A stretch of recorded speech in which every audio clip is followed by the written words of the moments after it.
Video viral yang menunjukkan seorang bocah dipukul oleh seorang pria dewasa di minimarket kawasan Kenari Senen, Jakarta Pusat. Kepala Unit Reserse Kriminal Polres Jakarta Pusat AKBP Burhanuddin menyebutkan orang tua bocah tersebut telah membuat laporan ke polisi. Polisi kini memburu pelaku pemukulan tersebut. Ya, kita lagi lidik pelakunya, kata Burhanuddin saat dikonfirmasi Senin 15 Maret 2021. Dalam video yang viral di medsos, terlihat korban ditonjok oleh pelaku saat akan membayar barang di depan kasir. Kejadian itu disebut terjadi pada Jumat 12 Maret 2021 pekan lalu.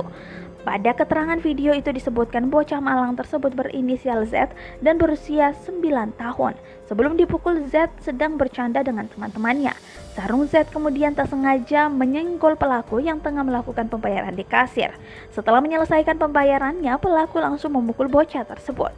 Setelah melayangkan bogem mentah, pelaku segera pergi meninggalkan korban yang masih syok.